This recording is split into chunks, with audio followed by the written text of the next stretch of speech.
Hello and welcome to the leadership series hosted by NJ Cyber Leo Club. Thank you for taking the time out of your day to join us. My name is Brinda Guntur and I am a member of the NJ Visionary Cyber Leo Club. A big part of the Leo Club is leadership. Today we will discuss inclusion. First, introducing Otis, the leadership chairperson and member of the New Jersey Visionary Cyber Leo Club. Well, first of all, thank you so much, Leo Brinda, for hosting this session, which today, as you said, is on inclusion, something that's very important when we're talking about leadership. I think that through Lions Club and Leo Club, we found that in our international theme this year is united in kindness and diversity. So understanding how we can include people of different abilities, different races, different backgrounds in our service is so critical to understanding the mission of Lions Clubs International. First of all, welcome to all of you, and I think I'll keep my comments brief. We have a great speaker who Leo Brinda is going to introduce in a short while. But if you are interested in claiming your attendance certificate, your certificate for attending today's session, you can register that at the link that'll be scrolling at various times at the bottom of the screen. It's right there, bit.ly/lead attendance. Please go there. Within a few hours after the session, we'd like to send them out as quickly as possible to our attendees. I think I'll just speak very briefly today about leadership, about what's going on in the world. I think that we've seen in the past couple months that there is still a need for Lions Clubs International. I think that our service has been so limited because of the COVID-19 pandemic. Many clubs are not able to meet and do the service that they want to be able to achieve. I think we're seeing in Texas and here in the United States that there is such a great need. And where there is a need, there's a line. So I think that we all need to rise to the occasion. I think this has served as a reminder for us that we need to be there for our communities when they need us the most. I think that's what we want to empower you all to do. Take those leadership skills back to your own club, back to your own district and country, so you can use those to lead with a vision and make your community the best that it can be. Thank you, Otis. That was very illuminating. Next, introducing Phil Nathan. Phil Nathan of South Woodham Ferrers, England, was elected to serve a 2-year term as director of the International Association of Lions Club at the association's 82nd International Convention, held in San Diego, California, USA, June 28 through July 2nd, 1999. Past director Nathan is a stockbroker and director of a company, a Lion since 1982, and a charter member of the South Woodham Ferrers Lion Club since 1989.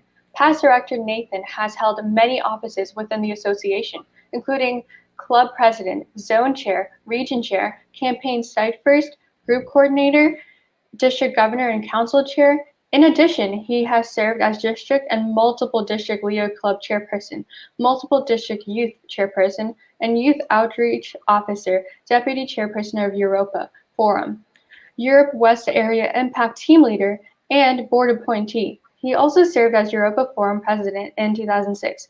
In recognition of his service to the association, past director Nathan has received numerous awards, including 200% Club President Awards, the 100% District Governor Award, 2 International President's Leadership Award, 3 International President's Certificates of Appreciation, 7 International President Awards, and the Ambassador of Goodwill Award, which is the highest honor the association bestows upon its members. He is also a membership key holder and a Burt Mason Humanitarian Award recipient, and a Progressive Melvin Jones Fellow. In addition to his line activities, past director Nathan is active in numerous professional and community organizations. He is a fellow of Securities and Investment Institute, a member of the Institute of Directors, a charity steward of the Stock Exchange Veterans, a board member of the Stock Exchange Benevolent Fund, chairman of the board of Medic Alert Foundation, and a freeman of the City of London. He currently holds trustee status on 6 different boards of trustees for registered charitable trusts. In 2001, he was recognized by Her Majesty Queen Elizabeth II with an MBE, membership of the British Empire. Past director Nathan's wife, Heidi Ann, is also a Lion.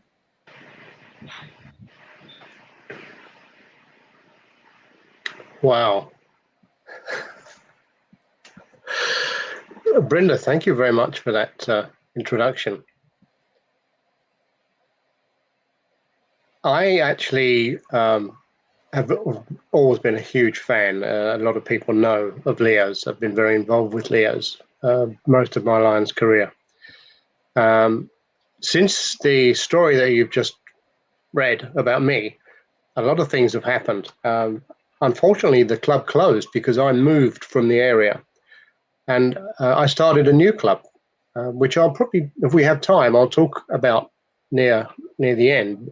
It's called the Centennial 100 Champions, and that's because we've inducted some Special Olympics athletes into the membership, and that's inclusion, which is why we might come back to that.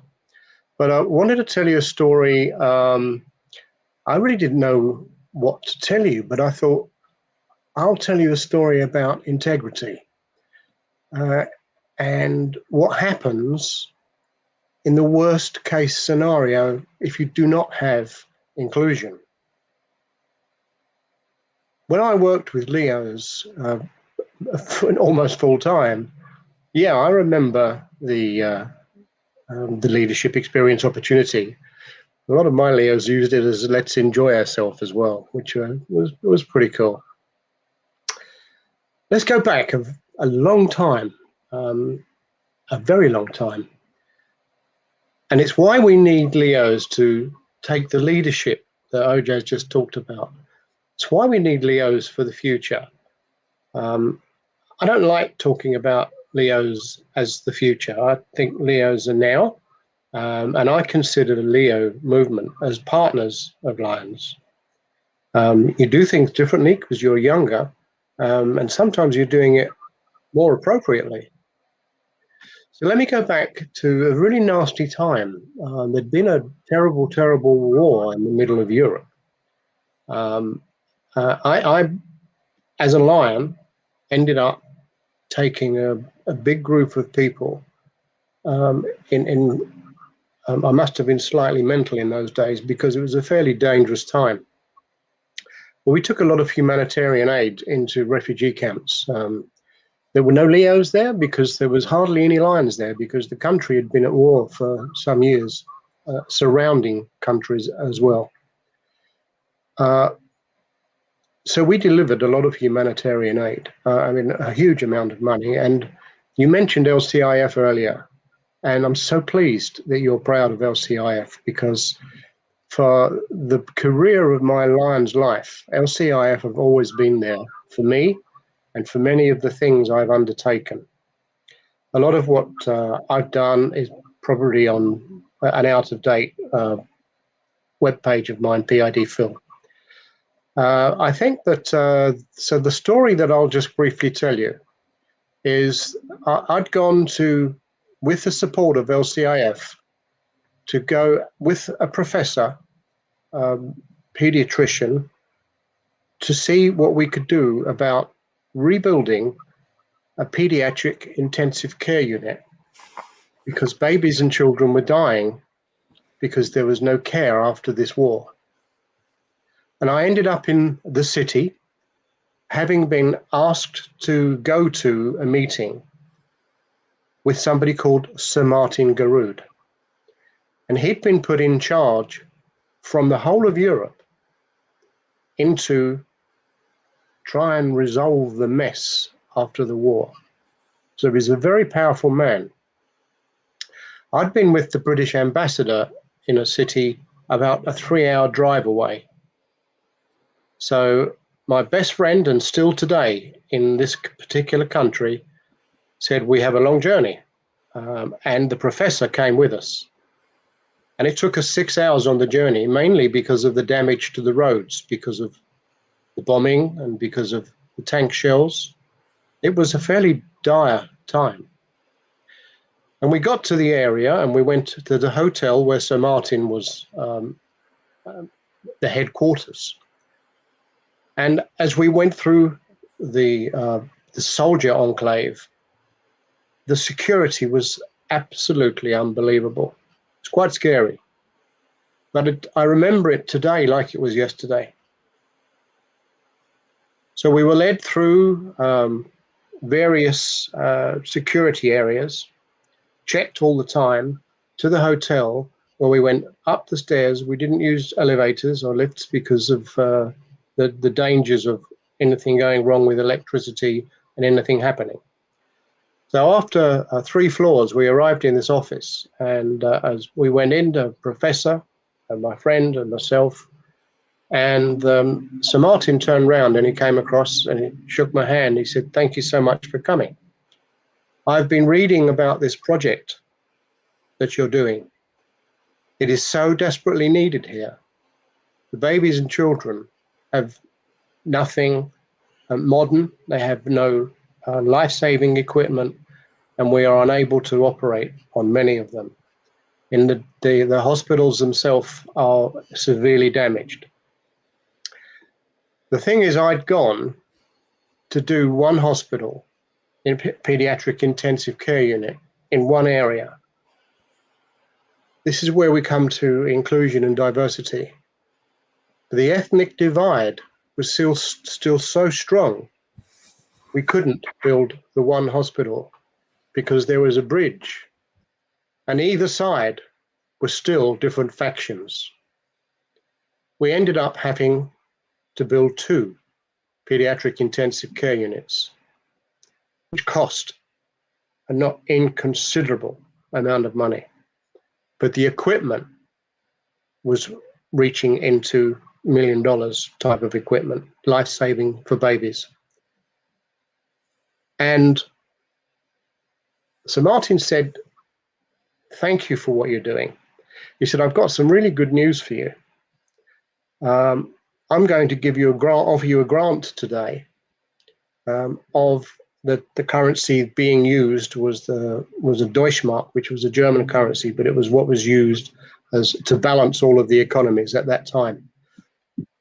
He said, we're going to give you a grant of 250,000 Deutschmarks. It's a lot of money." I said, "Well, that's fantastic." And the professor was absolutely delighted. He said, "The only thing is that you've got to spend this money on the West. So the bridge, the West and the East." I said, I can't do that." He said, "Well, Mr. Nathan, you've got 250,000 Deutschmarks to spend on a children's hospital. Just have to spend it on the West. You'll have to raise some other funds to work on the East." I said, I'm very sorry, I can't accept your funding." The professor said, well, we need this funding." I said, "Well, I can't accept the money. I represent an organization called Lions Clubs International. We don't talk ethnicity, we don't talk color, we don't talk race, we don't talk politics, we don't talk religion. We're the largest voluntary service organization in the world. And we work as one platform, and we wear the same pin in every country." He stood and he said, I don't know what to say, but we have nothing more to say today. We stood, he shook my hand, and we took the 6-hour drive back home. The professor was very despondent. So I'll speed the story that 3 days later, the British ambassador contacted us in the city we were stopping. He said, "Sir Martin Garwood wants to see you again." That's a long journey. So you remember the journey, it was 6 hours. As we get there, there's lots of police, lots of soldiers, and up and down the stairs and through the security. So we did that. And as I went into the office, Sir Martin stood. He said, "I've done a lot of research about Lions Clubs International. Amazing organization." I said, "Well, it is, yes, but these are not really our conditions." He said, "But without an organization like you coming at this time, who is there to do humanitarian aid and help the children that have got nothing?" Well, he said, "We've withdrawn that offer of the Deutschmark, and I've been speaking to the superiors in Europe. And today I'm going to award you a grant from the European Union, 400,000 euros. Wow. It's a lot more than I would offered. He said, "Mr. Nathan, you can use this on the East and the West." So I'll end that story there, but simply tell you one thing. Never forget the power of integrity, because integrity of Lions eventually saved a lot of children's and babies' lives. And this is why we need Leos, because we can't return to those conditions. We need inclusion. We have to have diversity to survive. It's not the sort of lesson you were expecting today, but this is a truth. This happened. We can't go back to those dark days, but they happen all around the world today. So let me come forward really fast to today. So I was heartbroken that the club I started had run for 25 years and it closed because I wasn't there anymore, and they said it was your club, and I was furious. I said, it's not my club, it's our club. But I now live 35 miles away, and so I started a new club.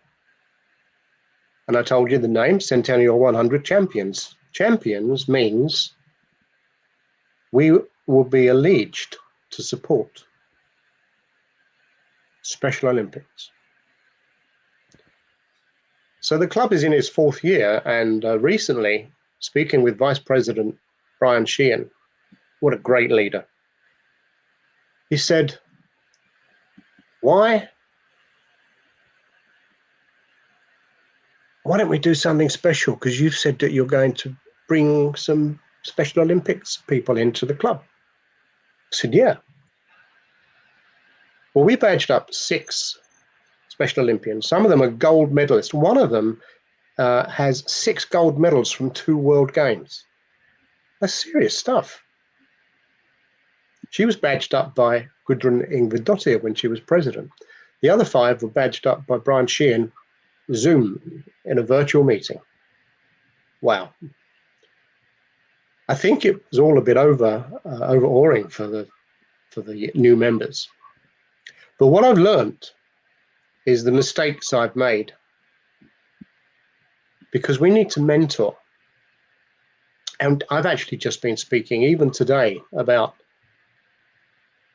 these incredible young people that are now members of my home club. They can do just the same as anybody else, and they do many things a lot better. That's inclusion, because that's a Lions club that has a full membership of people that represent the world. I spoke about my club and what's happening to a USA meeting last night. It was 1 o'clock in the morning for me, but I was talking to them and I said that this is happening. And first Vice District Governor on the line said, my ambition is to start 4 clubs with Special Olympics as members. I said, use the word champions, because champions was given us as a gift by Special Olympics to us. So Leos, I've given you a very diverse inclusion story, both ends of the spectrum. I'd love some questions if you have any. I believe so much in what our organization does. Incidentally, the work that we were doing all those years ago with the Pediatric Intensive Care Unit, LCIF shot a video. And proudly, doctors have been interviewed, and they've said that thousands of babies have been saved. Thousands of babies' lives have been saved. Why? Because of Lions, because of Leos, because of LCIF. Never forget the power of our association when we work as one. Diversity working together. Go from strength to strength, Leos. You are the integral part of our partnership. I look forward to the future with you. God bless you all. Thank you.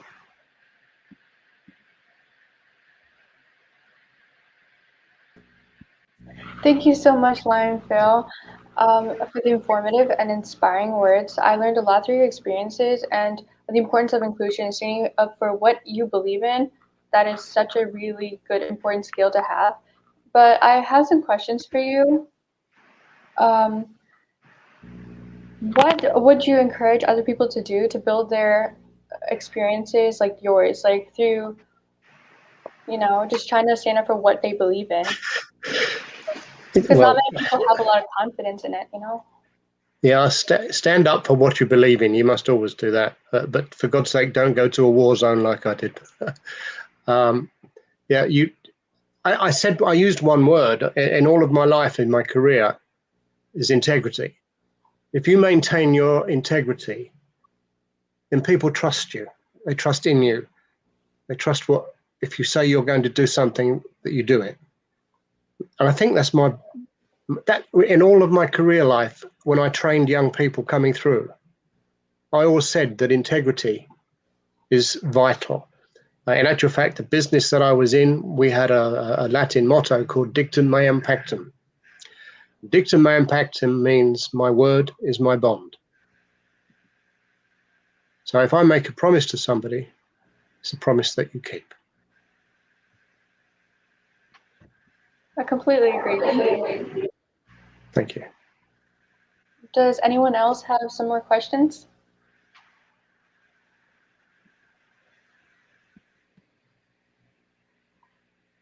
I think that while everyone's getting their questions ready, I think we have a little bit of a delay between when they're actually seeing this and when we're saying it. But I think on what would Lion Guia from the Philippines was saying, can you reflect on your Lions experience? Maybe the work that you did as international director. What's the highlight of your Lions experience?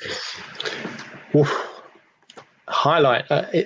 I'm afraid this I could write a book, but if I pick up some of the things that have been, I have the proud opportunity of working for the association in probably what we might call some newer countries for Lions clubs. I'm really pleased to say that I was appointed as a coordinator of something like 19 to 20 countries across Central and Eastern Europe. And I did that, and we built up a very strong network and putting a country coordinator into each country. And I don't do that now because the world of GAT came along. But I do now still look after as a country advisor. The official title is country coordinator.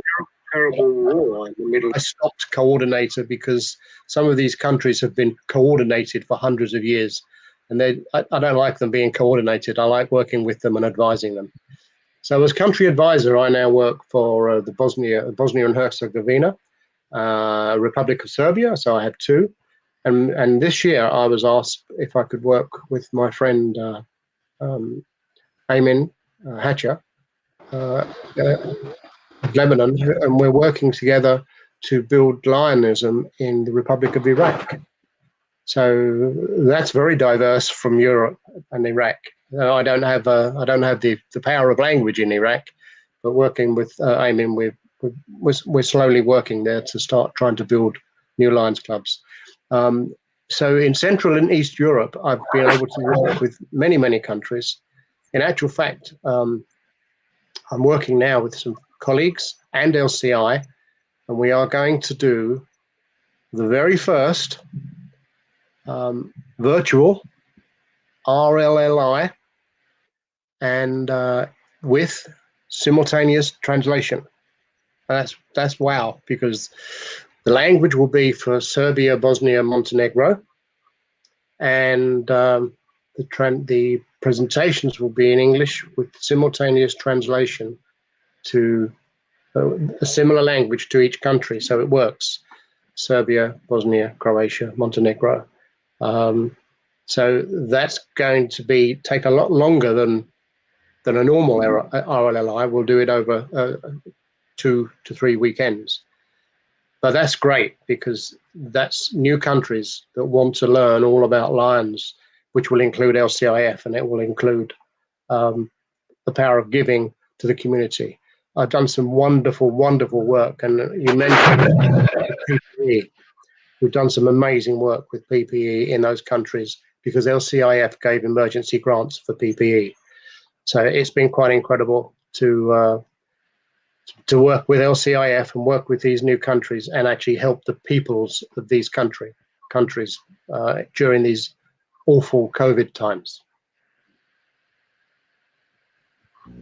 Thank you. We have another question. What is the best way for Leos to get involved with the Special Olympics? So easy. Special Olympics absolutely idolized the Leo movement. And since some of the countries I've just mentioned to you, Leo movement has started growing. In Serbia, I work with some of the most amazing Leos, which obviously weren't there many years ago, but now.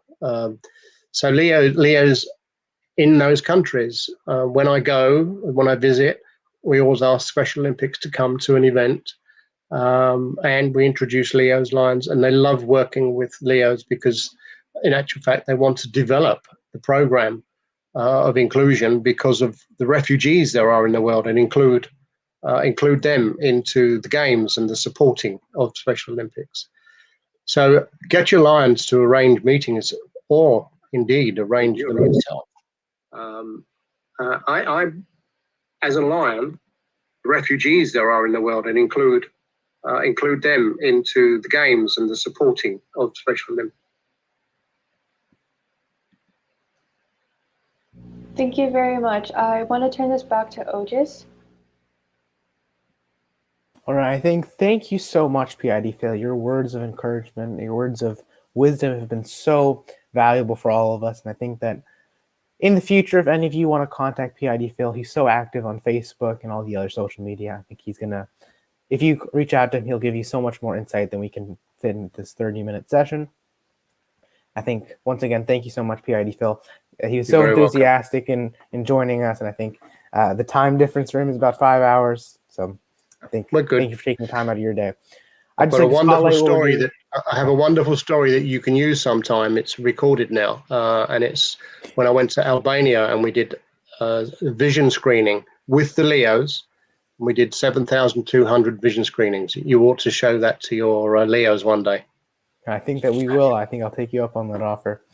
I'd just like to remind you all again that the link to claim your attendance certificate is scrolling at the bottom of the screen. And I'd also like to spotlight what else was going on the bottom of the screen. Our episode for next week, I think our 18th episode, we're going to be covering again the topic of diversity, featuring Lion Carl Shaw, a member of the Bellefonte Lions Club in District 22D, which is in Delaware.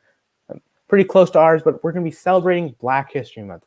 Lion Carl, he has a very unique history within Lionism that you'll come to know during the episode, and he's been working very much to help to bridge some of the cultural divides that we've had in Lionism in the United States. In some parts of the United States, there are a troubled history of Lionism, which Lion Carl is working to undo. I think that you'll be very interested to see what that episode has in store. Lion Carl has been working very hard to recruit Lions Club members, African American community leaders within that community, to bring them into our organization. I think that hearing from him will be thank PID Phil, Leo Brinda, and all of you for joining us once again. And I hope to see you all next week.